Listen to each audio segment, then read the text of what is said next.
Infrastructure as code. To know this, first let's understand what is infrastructure. For a real-time example, consider a city. You need to think of infrastructure like the essential items that make a city run. In a city, you need roads, power lines, water pipes, and buildings for people to live and work in, right? Just like that, digital infrastructure is what makes websites, your applications, and online services work smoothly.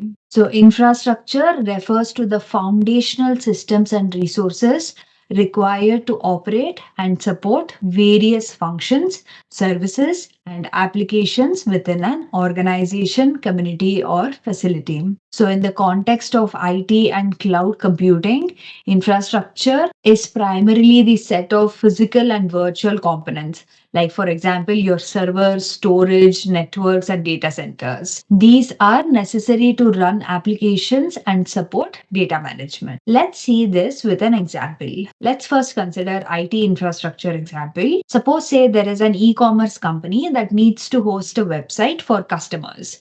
This is to browse and purchase products. So the company's infrastructure might include web servers. This is to host the website and process requests from users.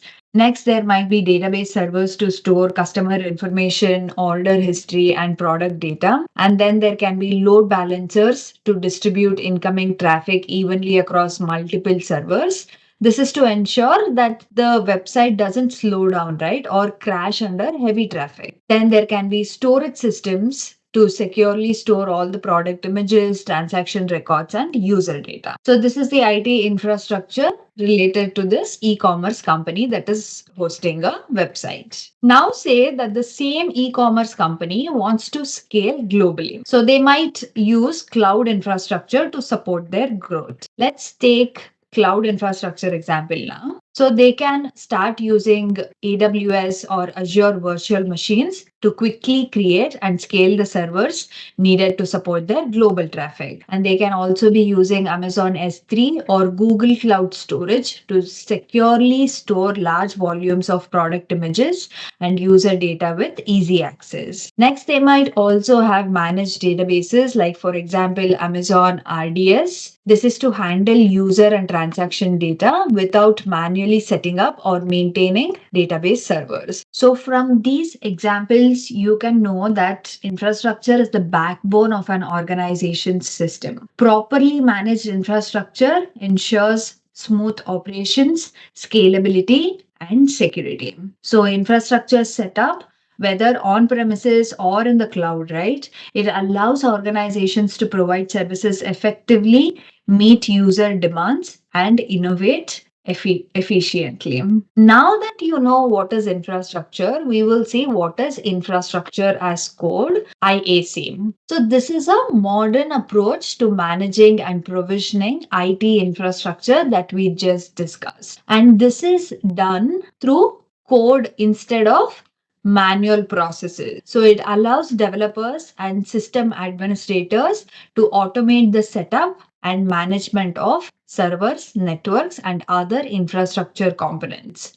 And this is done by using, high-level programming languages or configuration files. Just like how application code defines how software behaves and what functions it performs, using infrastructure as code, you can define the desired state of infrastructure, including servers, networks, storage, and other resources. So instead of writing algorithms and functions, you are writing code that specifies what resources to create and how they should be configured. There are many infrastructure as code tools nowadays. Some of the popular ones include Terraform, AWS, CloudFormation, and Ansible. So Terraform is a popular tool that allows users to define and provision cloud infrastructure using a declarative configuration language. Then there is AWS CloudFormation. This is a service from Amazon Web Services that enables users to define their infrastructure in JSON or YAML templates. Ansible is a tool for automating software provisioning and configuration management. Some of the key features of infrastructure as code includes automation, consistency, version control, scalability, documentation, right?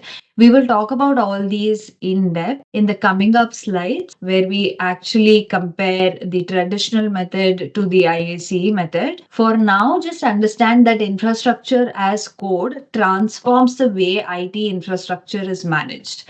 That is by using code to define, automate, and maintain systems.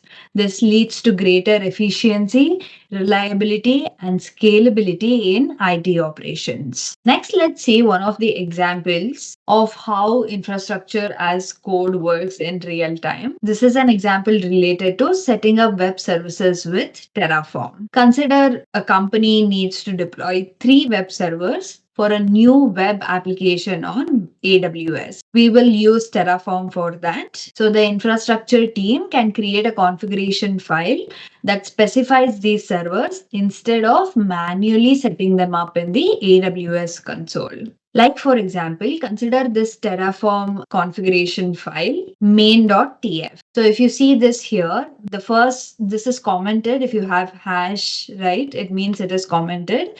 Define the provider as AWS. So the provider block, this block sets the AWS region. We are setting this to US West too. And then we have the resource block, which defines 3. Can you see that count is equal to 3? That means 3 AWS instances, virtual servers will be created, okay, with this file. So 3 identical servers are created with this file. This file, that is main.tf, can be version controlled and shared with other team members. If you want to replicate these servers, you just have to run Terraform apply command on the configuration file. This ensures consistency across environments. So say if the team needs to scale up to 5 servers, right, they just need to update this count as equal to 5 and rerun the code. And the same code file can set up identical servers across multiple environments. Like, for example, you want it in development, staging, and production, you can use the same file to do that, to create identical servers. This is how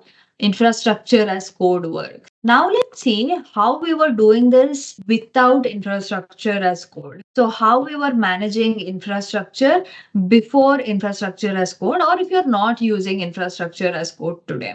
Mostly it was done through manual processes and traditional methods, right? The first thing maybe you can consider manual configuration.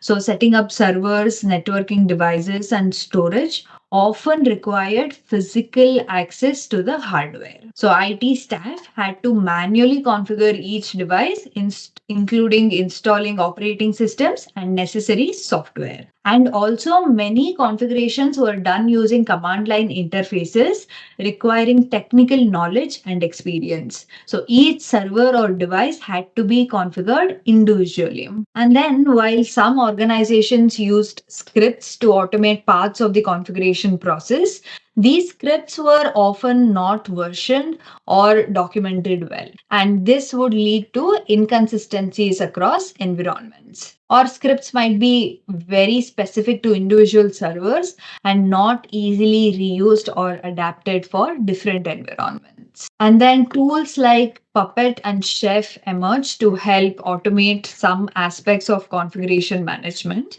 But you know what happened with these? They often required complex setup and were still reliant on manual steps for initial infrastructure provisioning. So configuration management typically involved defining the desired state of the infrastructure separately from the actual setup process, and this made it less integrated. Next is that any changes to infrastructure typically went through a lengthy change management process requiring approvals and documentation, and this would slow down deployments. And also, rollbacks and changes were often complex, requiring detailed records of configurations and manual interventions. The next problem without infrastructure as code was that different environments could easily become misaligned due to manual processes. And this led to issues such as bugs that appeared in production but not in testing. So if you're using different environments in development, testing, and production, It can lead to issues such as the bugs might appear in production, but they might not be in development and testing because they are different. Next, scaling was a problem because scaling infrastructure, like for example, adding more servers, was a time consuming process.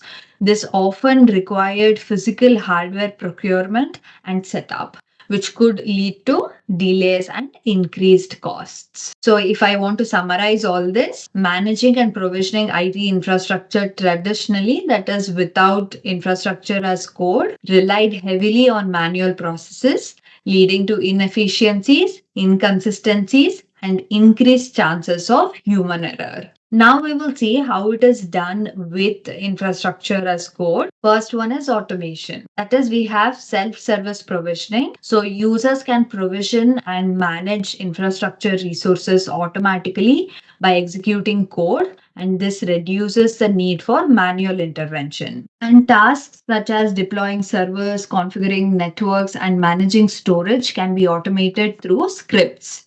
And this ensures that repetitive tasks are handled consistently and quickly. Next is consistency. Infrastructure is defined in code, and this ensures that environments, that is, for example, QA, development, testing, production, are set up identically.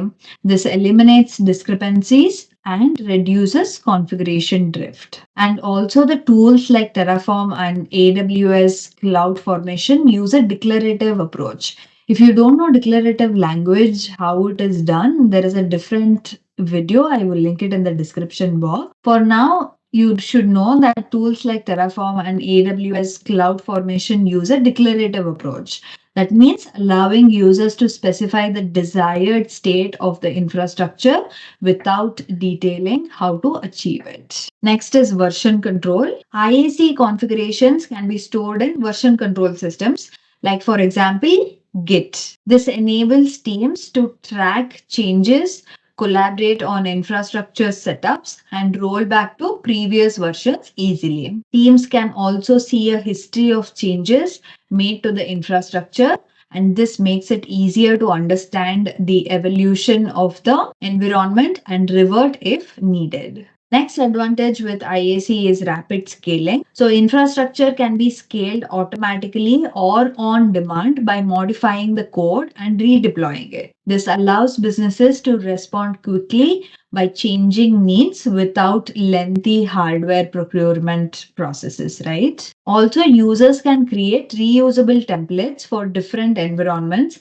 making it easier to replicate infrastructure steps quickly. Next advantage is improved collaboration. So developers, security, and operations teams, DevSecOps, can collaborate more effectively using IaC, as all of these groups can work from the same code base, leading to better communication and alignment. The IaC scripts serve as living documentation of the infrastructure, and it provides insight into the configuration and rationale behind decisions. Next is enhanced testing and validation. So teams can test infrastructure changes in staging environments before applying them to production.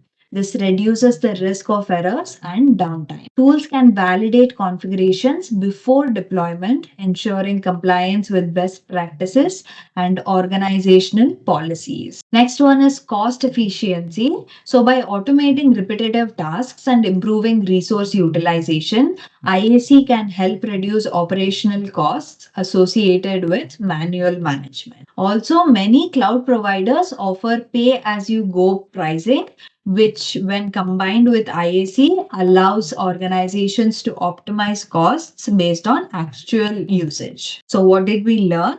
That IaC modernizes the management and provisioning of IT infrastructure, that is, by introducing automation, consistency, scalability, and collaboration. It reduces human error, enhances operational efficiency, and allows organizations to respond quickly to changing demands in a way that traditional methods could not achieve. So, that is about what is infrastructure as code and what are its advantages and how it compares to the traditional method. There'll be more videos on infrastructure as code. I will link them as and when I get done with them in the description box. Thank you so much for watching. Please don't forget to like, subscribe, and share our videos. That helps us a lot. I will see you in another video soon. Bye bye.